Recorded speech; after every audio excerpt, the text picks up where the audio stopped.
Audio test 1 2 3 1 2 1 2 audio.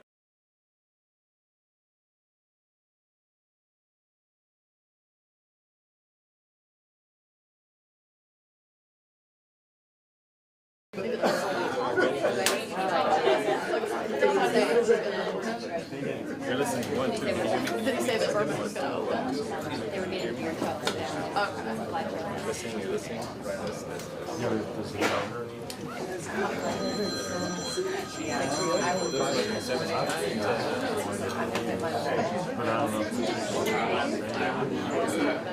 Super loud.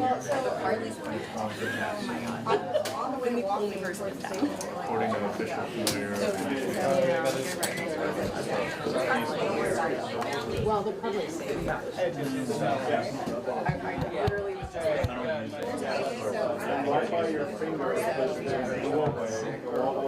we didn't have underneath yesterday, actually. I think this is yeah, I will. You better? 30. Oh, I see you're wanting to fire. It's all 1300. He said it was better. Yeah, but there's no more. Cool. Thanks. You guys have another crew? Are you a producer or shooter? Both. So like MMR or multimedia journalist? Good morning, everyone. I'm Leslie Hill with the FBI. Our press conference will start shortly. We apologize for the delay, but you can understand this has been a moving situation. I want to give you the run of show because that's changed a few times this morning. So if you can write this down, we'll also type it up for you. But just so you know, as the speakers come up, Governor Landry will be opening. Then we have Deputy Assistant Director Christopher Raya, R-A-I-A. He is of our counterintelligence division. And then I believe the SAC of ATF, Joshua Jackson. And then Mayor Latoya Cantrell. How do you spell Christopher? C-H-R-I-S-T-O-P-H-E-R. Thanks. What is our estimated start time now? Approximately 10 to 15 minutes. Got it. Will Thank they you. take 10 to questions? 15 minutes. They'll take questions, but I ask that, especially of the law enforcement, I ask you to be respectful. We are running late, but they do have other things. Would we expect maybe to be able to take one question with a follow-up? Do you mean total? Or No. Okay. No. Obviously not. And the Louisiana State Patrol, their director, he's not going to be. Louisiana State Police at I'm this sorry, point. State Police. No, the colonel at this point is not going to speak because we're trying to provide Okay, you the got it. people who have active roles right now in where this investigation is going. Thank you. Okay? Thank you. All right. Reyes with FBI. He's the Deputy Yes, Assistant but he- Director of Counterintelligence. For the FBI. Yes, for the FBI. Thank you.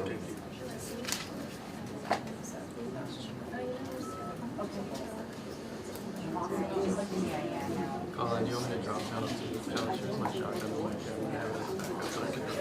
You want the voice? He's here. Do you want me to drop channel 2? Channel 2 is one of the shotgun from my camera, but it's a backup. But I can't list.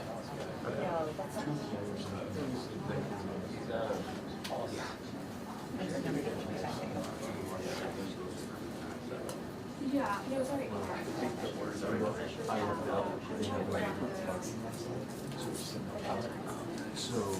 will know that.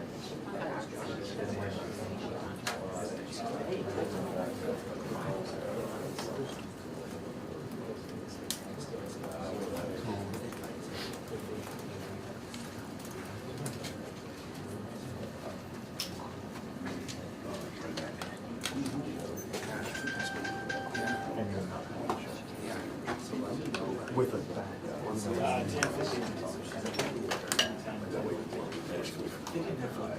So it's download changes and download. As soon as you retire, everything goes to the ordinance.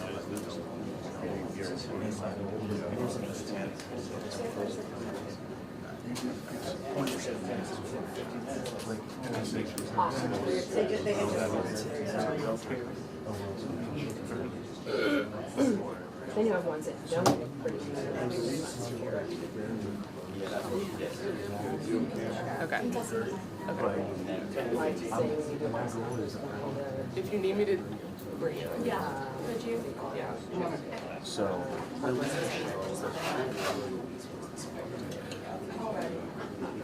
Thank you.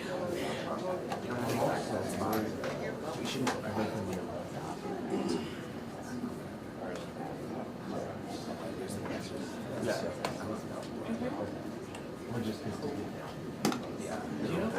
well, we might just. So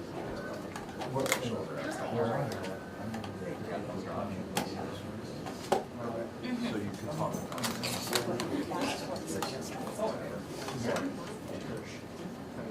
Like even when Right, I just love it. I'm not worried about that. Okay. Alright. Can I get a mic check for you? Yeah. Keep going.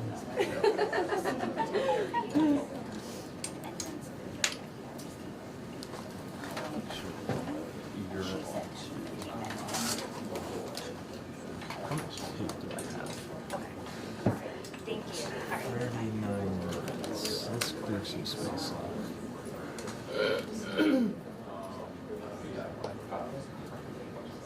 I'm gonna be in your shot on my knees like this, huh?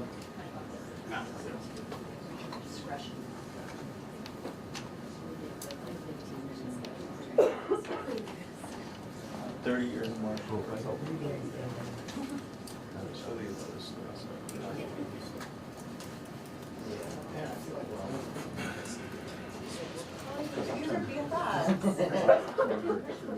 Oh shit, I'm trying to be nice. Hey, just so you guys know, Brian's on channel 2. So if Anya wants to try to pop him up onto, gets a question, they can take it and then clean on 2. Otherwise, primary audio is on 1. Yeah, exactly. Okay, thank you. I once talked to a board member. Mic check, mic check. Mic check, 1, 2, 1, 2. Mic check. Jeff, is it good? Okay. Speak next time.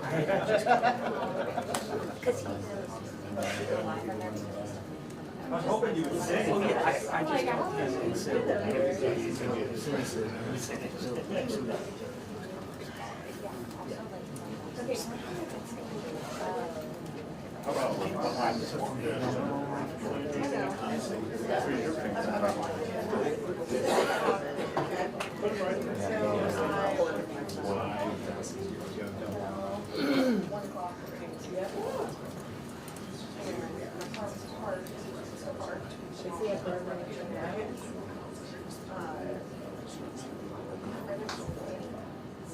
It's close to here, but my car's over here. So I haven't had time to get my car because I went, I got Yeah, which is fine, which is fine. Well, I'm.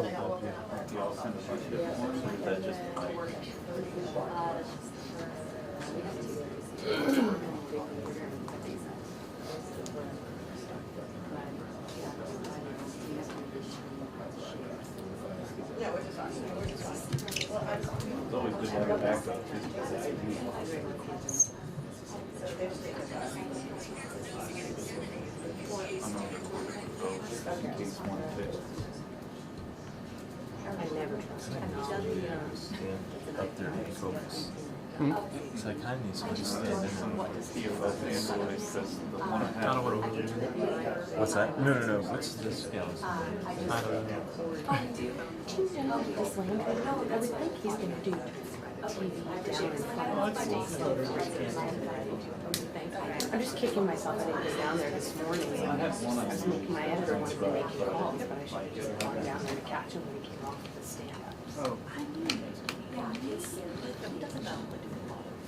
But he was down there this morning. Yeah. I'm just thinking Hello? you want it. The super dark line going in. Hello? Yeah. Yeah. Okay, we are not set to do live shots, but you can listen or bring what I'm gonna do live shots. Okay. I wasn't going to, and then I changed my mind. So the last time that the FBI But I had said, that that's thing fine, about the but we're weed, not doing live shots. I asked them if I could bring anything, and they told me, yeah, bring whatever you want. And when I got to the door, Because they had been bring the federal, anything, in here and the no, federal. in the FBI building. Yeah. So I just didn't bring anything.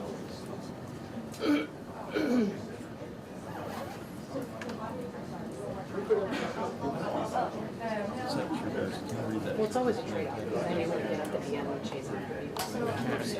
It's white, I can't tell.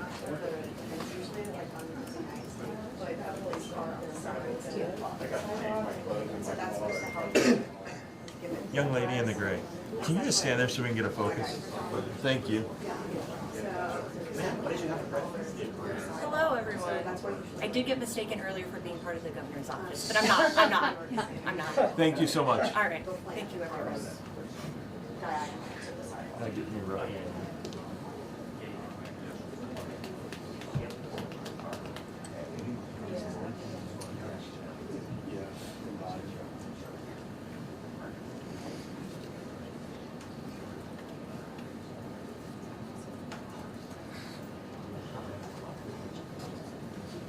Okay. You are.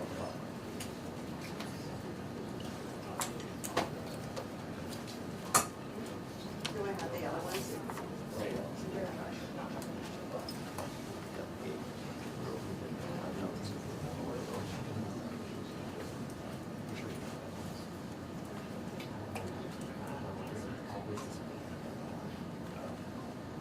I didn't have white last night, so that's why I was doing it.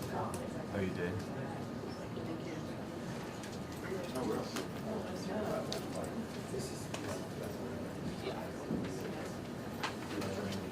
This is run of show. I haven't, I think they told us. Okay. It may have changed, but Yeah. Why not, right? At least the pronunciation. stick them together. Yeah.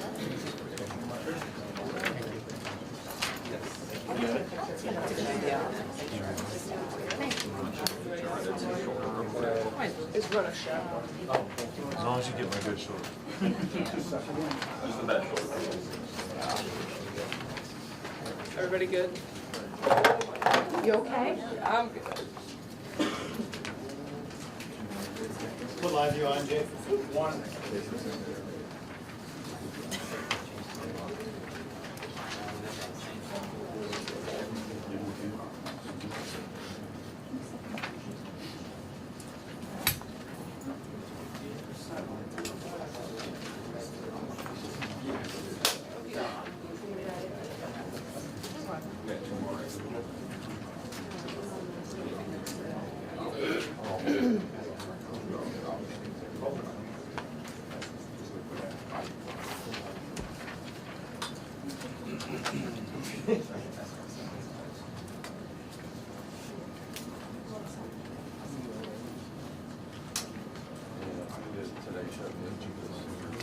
Does anybody want an extra?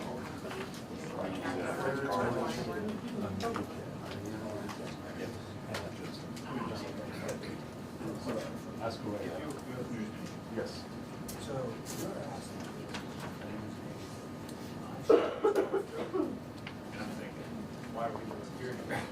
I have no idea what that's about. Oh, man.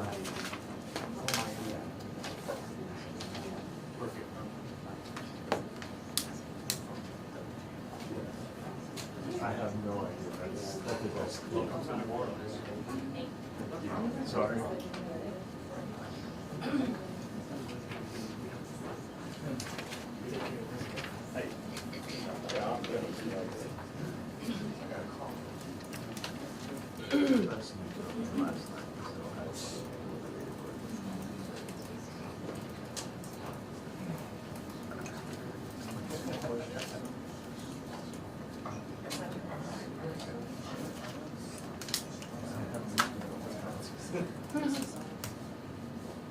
I don't know. I have to AG is supposed to be here. No, she's not speaking. Did she tell you guys that thing she was saying last night? About that they should delay the opening? Or that they should delay the game, I'm sorry. Another day. Oh, okay. Yeah, she said they should delay it another day. It's like being audited. Correct. She said something about the interesting.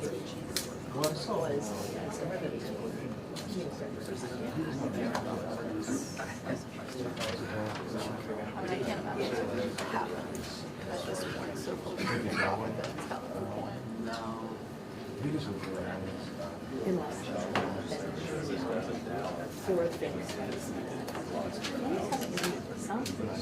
They've just been like saying things about it, but there's not saying anything about it. From what I said.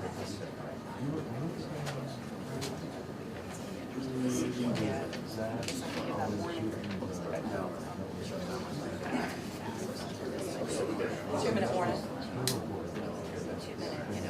2-minute warning, guys. 2-minute warning. When do people go in? Kickoff is at 3. Oh, okay. Okay. But I figured the IP or the officials were going before that. Probably. Traffic thing, yeah.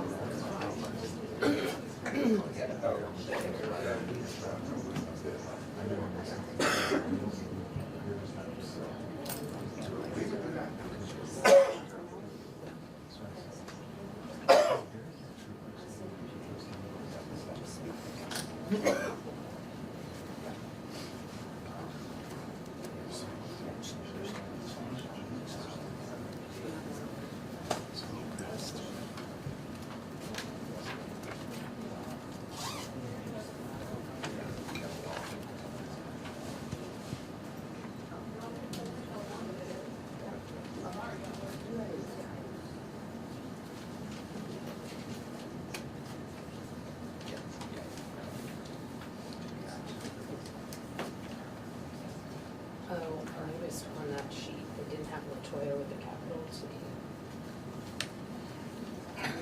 Different people.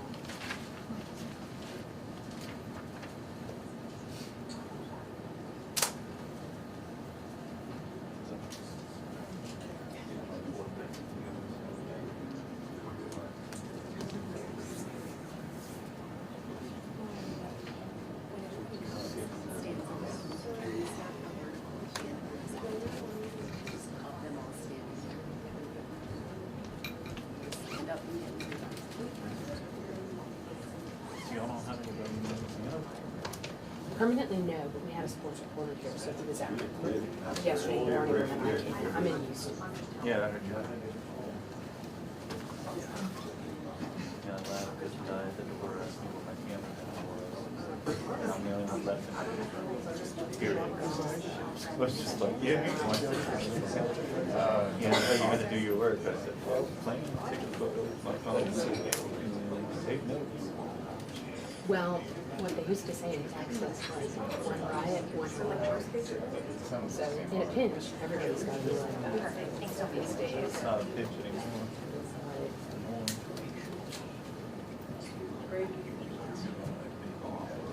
I'm old, so I came up for some of the papers. I looked at it, which now is only 3 days a week. It's advanced, which is the taxpayer.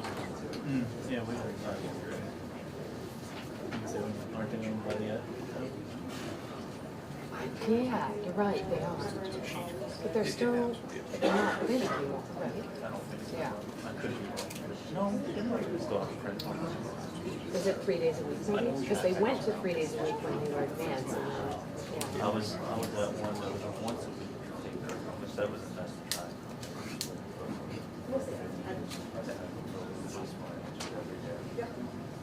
I think the friends kind of gone.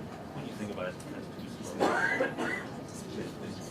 well, it's really digital, right? Because what I mean. Unless you get a physical copy, you can't just go do it at that point. It just makes no sense, right?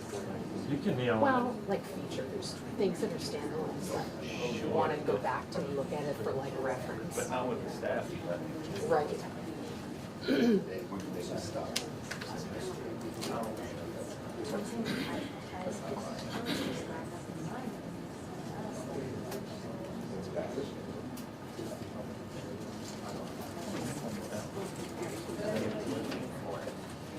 Wait, he's not there.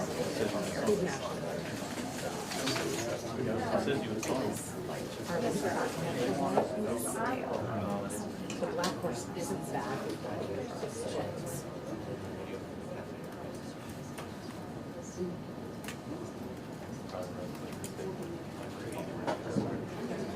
I have the same thing. I was just down on the border. In the Texas State Guard, they have army uniforms, but they're state guard. So I looked at them and I was like, oh, I thought you guys were National Guard. And they're like, we are. We're Army National Guard. So that's why. Just like, well, you're too young to remember this, but during the Iraq War. How old do you think? Well, I don't know. You look younger than me. I'm 47. Yes, you're younger than me. But during the Iraq War, you'd have guard divisions deploying to Iraq. But they had army, they looked like army, but they were guard. I made my fashion screwed over. Yeah, I just signed up as a reserve to be like doing, you know, disasters and like, here I am in Iraq.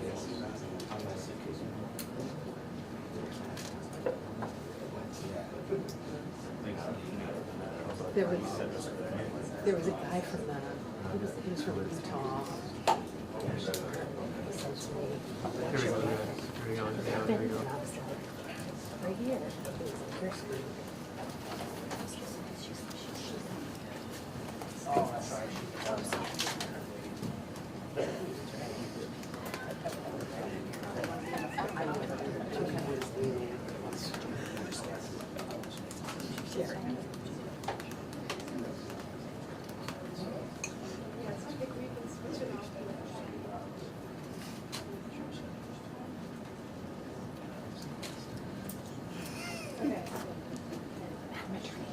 I'm Molly with the Washington Post. I'd love to talk to you afterwards. Will you be around?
Is it wrong that I'm representing Texas? Sorry. I'm based in Houston. I need to get you. I know I do. I'll let you hear it. I promise.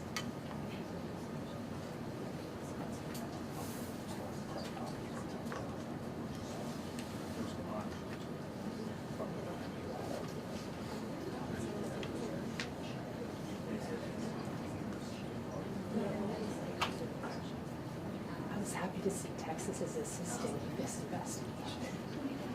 That's what should be.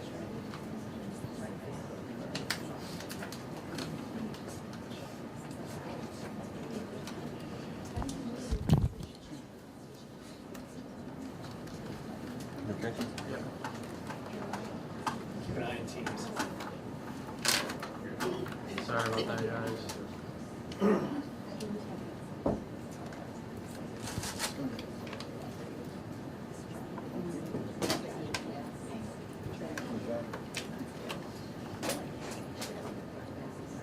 Oh, wow.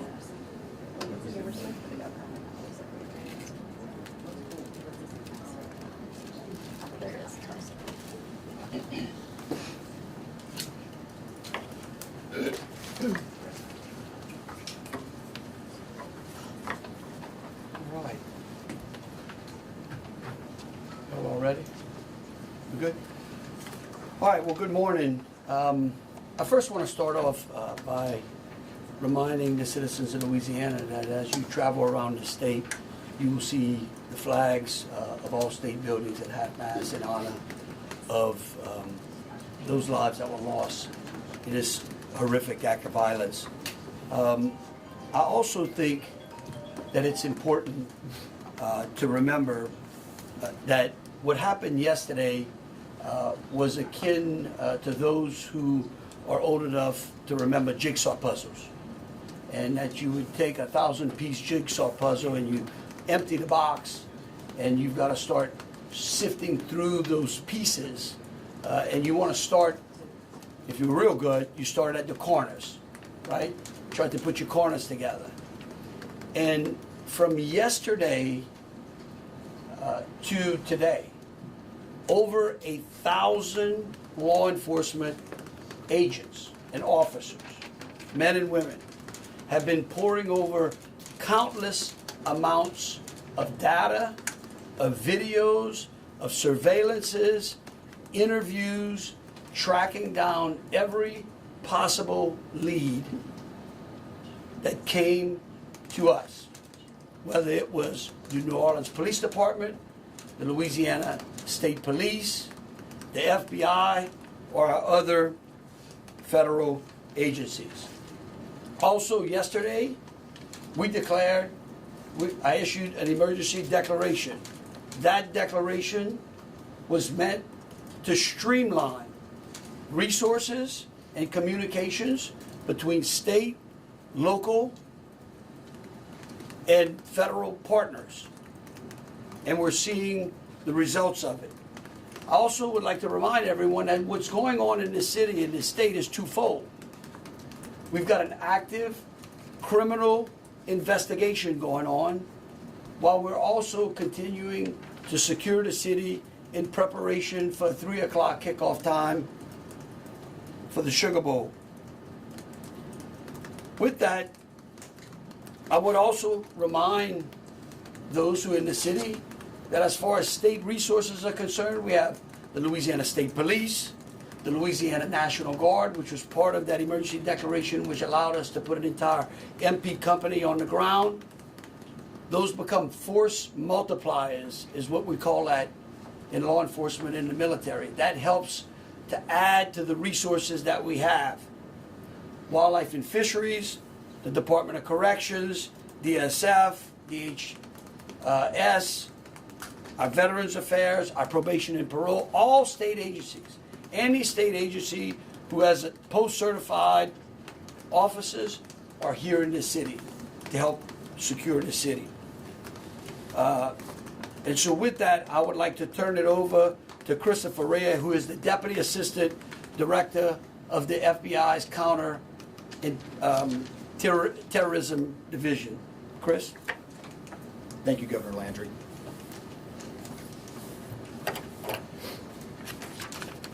Good morning. I am FBI Deputy Assistant Director Christopher Rea. I'm from our Counterterrorism Division at headquarters. I'm also joined by Assistant Special Agent in Charge Alethea Duncan from our New Orleans office, who you heard from yesterday. I'm here to discuss not only the latest investigative information we have here in New Orleans, but I'll also let you know about other investigative activities outside of the state. I first, and most importantly, want to send our deepest condolences to the victims of this horrific attack and their loved ones. 14 innocent victims were killed in this senseless attack, and at least 35 are injured. We cannot ease the grief people in this community and across the nation are feeling at this time, but rest assured, we stand with you and in support of you. All the resources, and I'm going to go into that a little bit later, all the resources of the FBI are being focused on tracking down every piece of evidence, every lead, every interview, every potential lead we've got.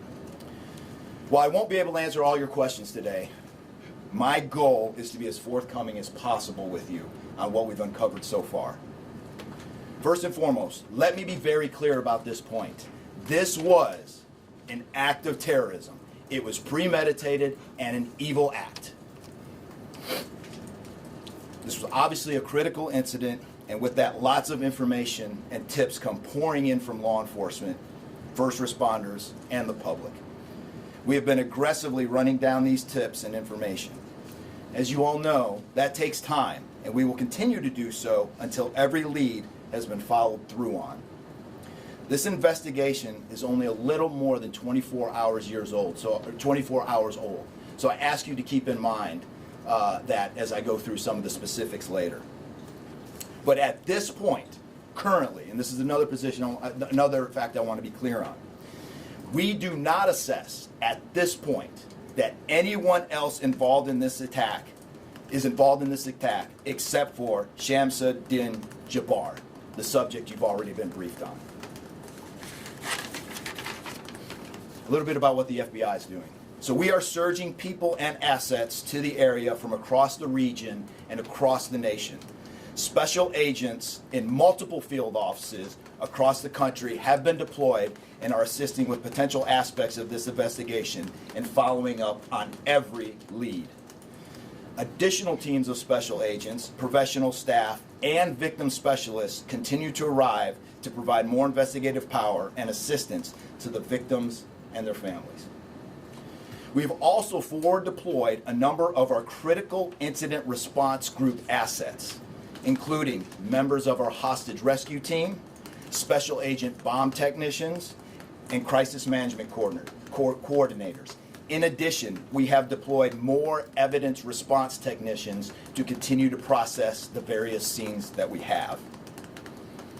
So far, we have received just over 400 tips from the public, and that information is being followed up on both here in New Orleans and across the country. Some of the tips are here in New Orleans, and there are other tips in other states across the country that we are following up on. The FBI team and our law enforcement partners here are also reviewing hundreds of hours of surveillance and other video from both the French Quarter and other locations. As for a timeline, at this point, investigators believe Jabbar picked up the rented F-150 in Houston, Texas on December 30th.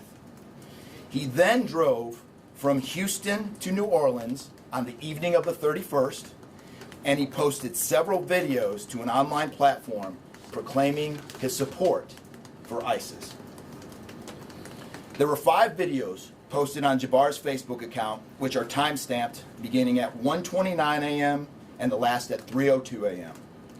In the first video, Jabbar explains he originally planned to harm his family and friends, but was concerned the news headlines would not focus on the, quote, war between the believers and the disbelievers, end quote. Additionally, he stated he had joined ISIS before this summer. He also provided a will and testament.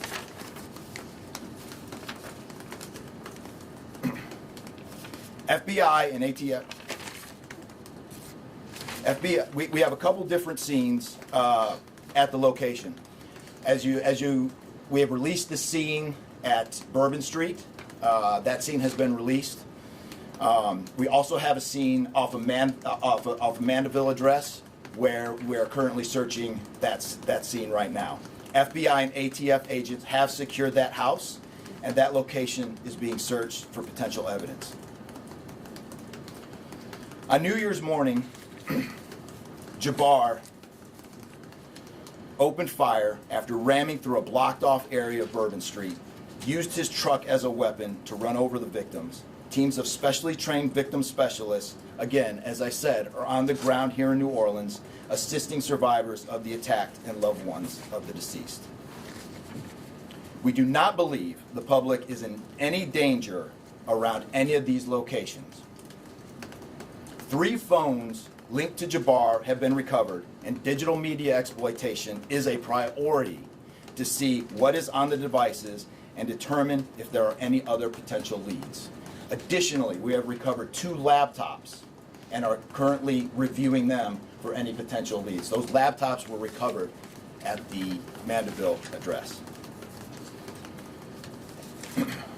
Evidence technicians will also be going over the F-150 truck Jabbar was driving. As you know, we recovered an ISIS flag from the back of the vehicle. Jabbar declared his support for the terrorist group on social media, as I stated before, as he made his way to New Orleans. FBI bomb technicians also recovered 2 IEDs in coolers, one from the cross-section of Bourbon and Orleans Street, and the second at an intersection approximately 2 blocks away. There were multiple reports of other devices. Those reports turned out to be misinformation or not actual functioning devices. Those are the only 2 devices that we've been able to recover that were functional. Both devices were rendered safe on scene. We did obtain surveillance footage showing Jabbar placing the devices where they were found. 2 other, as I said before, 2 other items of interest were determined not to be IEDs. A little bit about Jabbar.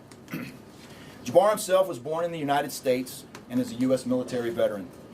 We are looking in everything in his life. While we have interviewed many people who know Jabbar, we still need to talk to others. Whether you know Jabbar personally, worked with him, served in the military, or saw him in New Orleans or Texas, we need to talk to you. You may not think you have relevant information, but what you know could tie in to one of our investigative leads. Specifically, we want to talk to anyone who was in the French Quarter on New Year's Eve or early on New Year's Day. That includes people spotted near one of the 2 IEDs on Bourbon Street. The IED was inside a cooler, and many people stopped and looked at the cooler and then continued on their way. Let's be clear, again, we do not believe at this point these people are involved in this incident in any way. We want to speak to them as witnesses and want to know what they saw and when. I went down to the crime scene last night. It is very hard to put into words what it looked like and how difficult it was to see. Anyone with information can call us at 1-800-CALL-FBI or send digital tips to fbi.gov/Bourbon Street attack. Early this morning, evidence response teams finished their work at the crime scene. Bourbon Street has been turned over to the city of New Orleans. As you know, there's also an FBI investigation in Las Vegas. We are following up on all potential leads and not ruling everything out. However, at this point, there is no definitive link between the attack here in New Orleans and the one in Las Vegas. And again, I'll preface everything with what I started with in the beginning, which was this is very early in an investigation like this. Again, our thoughts and prayers are with the victims of this tragedy and everyone impacted across the country. They remain at the heart of our investigation. I also, although I've only been on the ground here a short time, I also want to express a sincere appreciation for our partners here, which include the U.S. Attorney's Office, HSI, ATF, the New Orleans PD, the Louisiana State Police, the Governor's Office, and countless others. At this point, I'm going to turn it over to the Special Agent in charge of ATF here, Josh Jackson.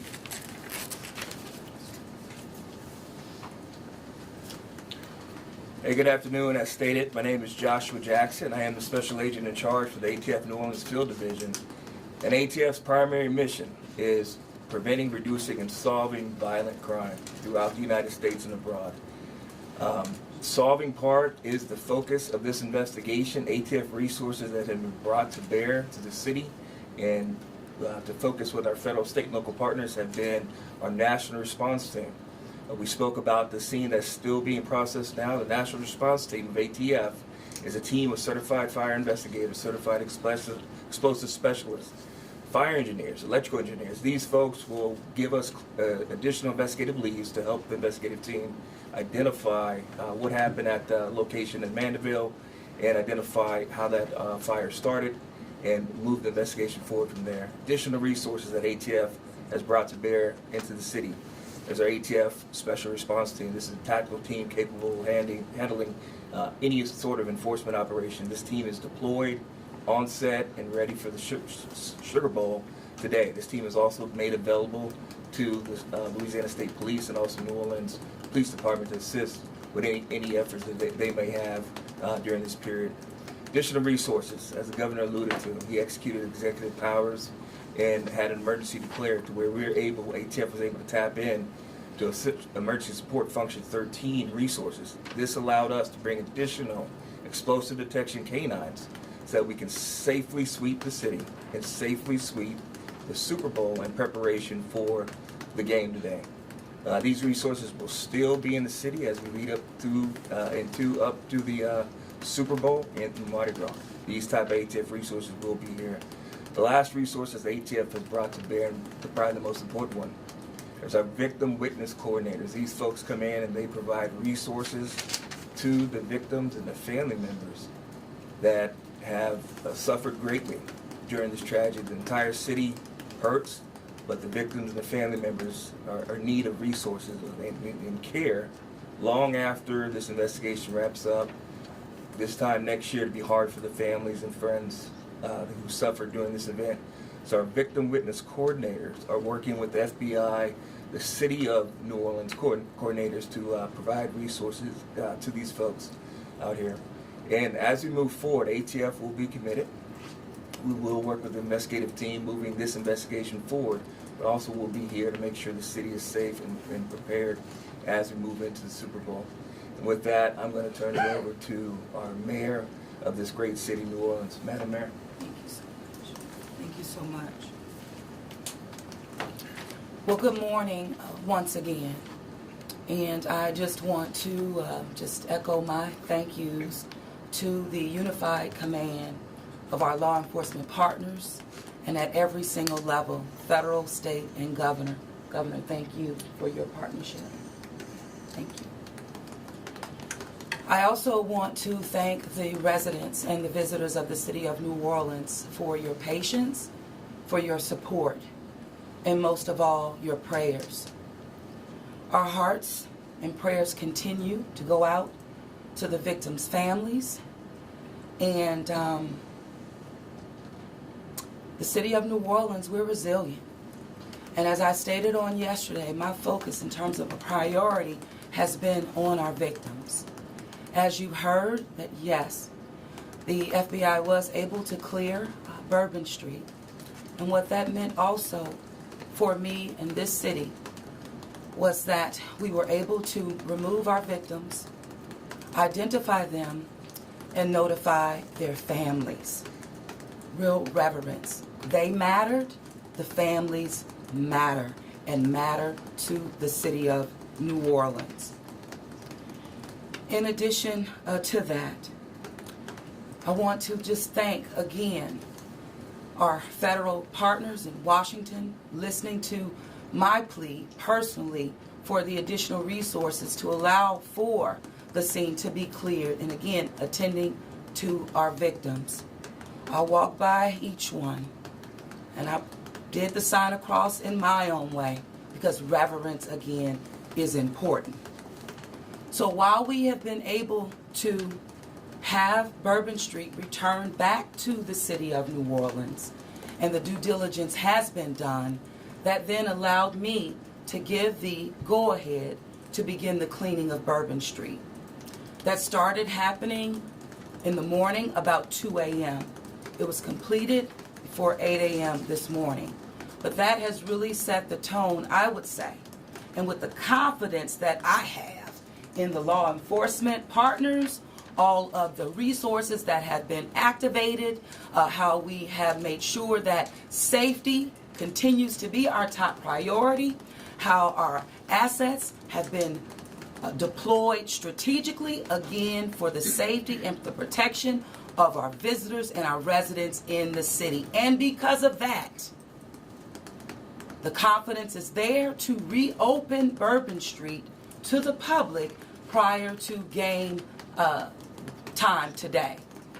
The first order will be to allow for vendors to come in and service the businesses. That's important in order for us to stand up activation, as you know, Governor. And so with that, I want to reassure the public that the city of New Orleans is not only ready for game day today, but we're ready to continue to host large-scale events in our city because we are built to host at every single turn. I want to, again, thank all of those who responded to the FBI's call for information and tips. As you heard, that has been useful. Continue to do that. The investigation is still active and absolutely under the FBI's leadership. We will continue to operate and cooperate as we always have. So I want to also thank all of our partners for the added resources for victim and crisis management. We know that that's, again, important. Working with our partner, the Greater New Orleans Foundation, we have set up a fund for our victims' families for not only today but into the future. As you heard, this is going to be a long process for our people. So with that, the city of New Orleans, and with all of my confidence, we are ready. And we could not get here, again, without the unified presence, support, and cooperation. We are stronger together. And I want to say, again, thank you so much. Thank you, Governor. So once again, the Governor would like me to reiterate that Bourbon Street will be prepared for full activation before game time today. We know 3 p.m., so we're working towards 2:30 p.m. But prior to game time, the kickoff, Bourbon Street will be restored. So we're hard at work now. Our teams are now, and of course, working with our business community to serve our public and serve our residents and our visitors alike. In closing, I want to rest people assured that right now in the city of New Orleans, there's an unprecedented amount of law enforcement resources that are being utilized to close out and to hunt down and to finalize this investigation. I want to thank the FBI and all of our federal partners for the amount of resources they have poured into the city. This type of event can happen in any city. And that's the tragedy of it. And I think it's important for people to understand that to protect our citizens in America from evil, you have to crush it. You can't go out there and placate it. You can't go out there and say, oh, I'm going to put this in place and that in place and hope that evil doesn't show up on your doorstep, because it will. You have to crush it. And that's what we're going to do here. We're going to put it all behind us. We're going to continue to keep the victims, those that are in the hospital, either fighting for their lives or trying to recover, in our thoughts and in our prayers. But you know, this morning, and I don't want single out just one news source, but I just happened to turn on Fox and Friends, and that was a young man who was interviewed, who was actually on Bourbon Street during this horrific act of terrorism. And they closed out by asking him, what now? And I think he summed it up. He said, look, we can't live in fear, because fear will paralyze us. He said, we come down to the city to enjoy ourselves and to entertain ourselves and to be with our friends and with our families, because that's who we are. Louisiana invented hospitality. The people in this city care for each other. And believe you me, we care about each one of the lives that were lost in this city tonight. We will never forget them. But it would be a tragedy if we let their losses be snuffed out because of fear. This city will be back. We will be open to family and friends and loved ones who want some time to relax from the pressures of life. And so today, we're going to have us a sugar bowl. We're going to enjoy ourselves. We're going to keep those, again, who have lost loved ones in mind. And we're going to get on to the business of this city and this great country. With that, I'll take any questions. Governor, this is for you and the Assistant Director. The message has really changed since yesterday. Yesterday, the FBI said that people should be vigilant, that he did not act alone, that he likely had help, and now you're coming out the very next day and saying he was a lone wolf, everything is safe, the game moves on, everybody have a good time. How can you be so sure just 12 hours later? Well, we're going to bring him up. All right, but here's what I want to remind everyone. Like I was a deputy sheriff. Right, I worked in a jail. I worked on the street. I worked on the interstate. I served warrants. I can tell you. Look, in today's world, I get it. Information, we get information like that. Everybody lives in a 15-second TikTok video. We think that life operates like it does on our phones, and it just doesn't. Information changes. In fact, that's why we ask the media for patience. We get information, like I said, no one dumps a 1,000-piece jigsaw puzzle and puts it together in 5 seconds. Okay? And what I would tell you is that I appreciate the fact that what we did was we're under-promising and over-delivering today. And I think that's important. And I want to remind something. Look, because over the last decade, law enforcement has taken it on the chin, unfairly. And there are great men and women serving in the FBI, in ATF, in Louisiana State Police, in New Orleans PD. Our sheriffs have been unbelievable in this. And I tell you, they want to protect you all. And we have to trust them. And sometimes the information we put out, we end up finding out that it may be incorrect. But guess what? What we're doing here is something that I think is important. It's called transparency. And look, something may change again. Here's what I do know, though. Right now, this is one of the safest places on earth. That doesn't mean that nothing can't happen. Thank you, Governor. And to echo exactly, I think the Governor put it eloquently, as can be said. In a lot of these instances, I also had the opportunity to put a boss bomb, and I will tell you this is almost carbon copy to boss bomb as far as the inaccurate reporting that comes up. And what the Governor said is we want to be transparent with the public. Years of the FBI not being transparent, we're being as transparent as we possibly can. And unfortunately, as we're being transparent, unfortunately for that, there is some information that we have to go back and recorrect. And in this particular incident, you heard the resources that we've brought, that the other state and locals have brought. We've had 24 hours now to go through media, to go through phones, to interview people, to analyze those videos, analyze other databases. And after all of that, there's been hundreds and hundreds of leads done just in 24 hours.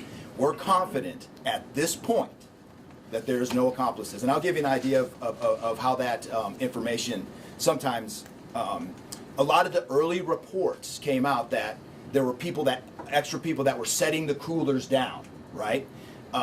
it turns out those were just patrons on the street that were looking inside the coolers, right? We didn't know that at first, so we had to kind of track all that down and put that to rest. So that's just an example, one of the pieces of information, but there were other pieces of information that after we got our feet under us a little bit and on the ground here, we were able to put together a much more accurate picture of the subject and his intentions. Just one follow-up. What's the suspect The wearing? updated death toll, we just wanted to double check that, Yes. so 14, not 15? Sorry, sir. 14, and then the shooter himself would be 15 total, to include the shooter. And was the terrorist wearing a suicide vest? The That's my follow-up. IEDs, were the IEDs pipe bombs, and have you discovered a remote detonator anywhere? And when you said that you have surveillance footage of the suspect planting those IEDs, what time roughly were they planted? Yeah, those roughly a couple hours. I don't have the exact times in front of me. A couple hours prior to the Before midnight, to after, attack. you know, Probably after midnight. After midnight. I want to say 1 or 2 in the morning, So but I he can't. left the area and came back. Correct. That's our assumption now. I mean, we still have a lot to work through. We're getting more surveillance video and everything else, but that's the assumption. Was he wearing a suicide vest? Were there sweeps being done on Bourbon Street? Would there have been canines out on New Year's Eve? Would there have been bomb sweeps done? Look, I as part of think- the regular I think- precautions. Let me just say this, and either Joe or Rob will correct me. Look, a bomb dog doesn't operate like a drug dog, right? On Bourbon Street, there's a lot of senses, right? A lot of smells. I don't think you can run a bomb dog down Bourbon Street with thousands of people there and be able to sniff out a bomb. What we've been doing, what they have been doing, it's certainly a complete sweep of the quarter because of the limited amount of traffic that's been out there. Let me just say this. I think this may help. It would be my hope that as some additional time goes through, maybe closer to maybe the beginning of next week, we will, if we've got it to what extent buttoned up as we could, I would work with the FBI and the city, and maybe we can come up with a timeline to be able to get you those information, kind of walk everyone through from day one through. I think it's extremely premature, and you're really putting us on some speculative grounds to ask some of those questions, because again, it's only been 24 hours. I mean, can you imagine how far we've come in 24 hours? Can you just clarify if there was pipe bombs and a remote detonator? Was he wearing a Pipe suicide bombs vest? and a remote detonator? Well, we'll go one at What a is time. being done to make Bourbon Street safer tonight than it was New Year's Eve? Are temporary bollards being brought in to block off the street, and why weren't those used on New Year's Eve? Well, look, here's what I'm going to say. Every time some bad guy does something like this, there's what we call an after-action review. Because again, nothing is 100%. We have reinforced the area. We have deployed some additional types of assets. I personally think it's up to the city or other. I don't like to give specifics because I don't like to tell the enemy what we got. But I can tell you we're in better shape than we were before. We have time for 2 more questions. Can you speak to the Mandeville scene? And then And we'll- some neighbors at that site told us they smelled smoke early in the morning. Was there a fire there? Any kind of burning happening? Yeah, Do you great. still believe that fire happened after the suspect was killed? That's correct. Yeah, I'll move to 18. I do want to address the suicide vest question. I want to kill that one right away. Okay. There was no evidence that the subject was wearing a suicide vest at all. So I will turn the Mandeville stuff over to ATF. Yeah, as to the fire at the Mandeville scene, so our working theory now is that the fire started after Jabbar was already deceased. There's a lot of different ways that can happen. You could have different time devices. You could have a long cord that extended that time. You could also have pressure cookers that were put on top of the stove filled with gasoline, and then it went off. There's a lot of different ways to do it, but that is why our ATF National Response Team is here to answer those questions and get that investigative lead back to our team. So more to come on that. We're still processing that scene. We're out there right now. Are you What able to made say us what how he became radicalized over all of this time? What brought him to Bourbon Street? Do we understand? Was there any international travel involved? What led him down this path to the sort of radicalization? Sure, a lot of questions we're still asking ourselves. We know that he specifically picked out Bourbon Street. Not quite sure why. I mean, I think one can assume that it was lots of people New Year's Eve, with a target for an attack. That's the stuff in the coming days, as far as that path to radicalization, that we're really going to be digging into and making a priority of. So, what I can tell you right now is that he was 100% inspired by ISIS, and so we're digging through more of the social media, more interviews, working with some of our other partners to ascertain just how to ascertain a little bit more about that connection. We're gonna do one more. Kate? Right there. You've had your hand up for a while. Yeah. Sorry. Thank you, I appreciate it. It's actually for Special Agent Ryan. Sir, I prefer those, I'm sure. in order to reassure people, would you be able to explain the analysis and evidence that has led to this most recent understanding that he was a lone actor and that there is at this point, at least from your understanding, no further danger to the public? Sure. I think a lot of that, multiple interviews, the hundreds of interviews that we've conducted so far, the social media review that we've done of his accounts, by my count now, the 5 devices we have, the 3 cell phones and the 2 laptops, been able to initially triage or go through that, and there is just nothing to indicate through call records, through anything on those devices, through interviews, through anything in our systems, that he was aided in this attack by anybody. And again, I have to caveat, like the governor said, this is 24 hours into it. And that could change, but right now we've got a much better picture and much more confidence on what we were dealing with than we were just 20 Mayor, years All right, look, thank y'all so very much. Again, Mayor, what gives you the confidence to again, say we're to people going that to they try come to to your get city y'all for as big much events? information as possible, so any additional information we put out through press releases. Thank you so very much. Moving forward, are we Mayor. going to be making Bourbon Street a pedestrian only, or are we going to be allowing cars to drive through? Pedestrian only? Yeah.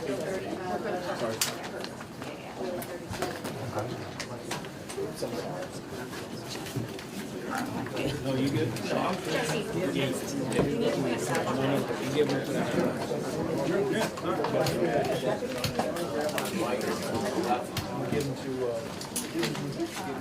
On the stand or not?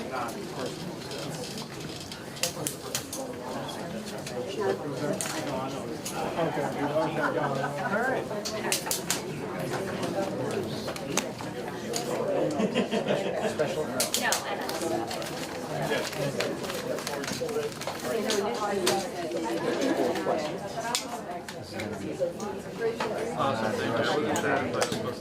Ebenezer, we gotta do our live shot of it.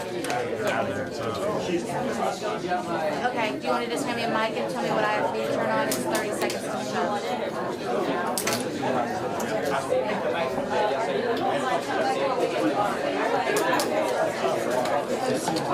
know what I have to be on. Okay.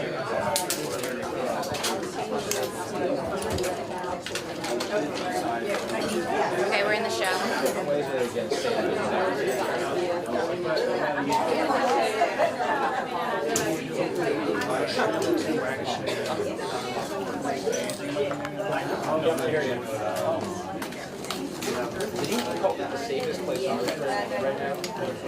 Yeah, what I have to be on.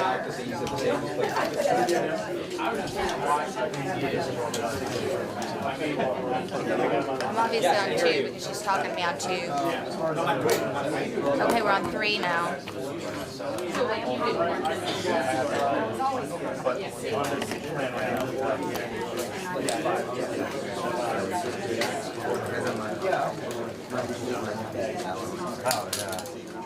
Yeah, I think the big thing is there's just a lot of questions still, and it's still early in the investigation.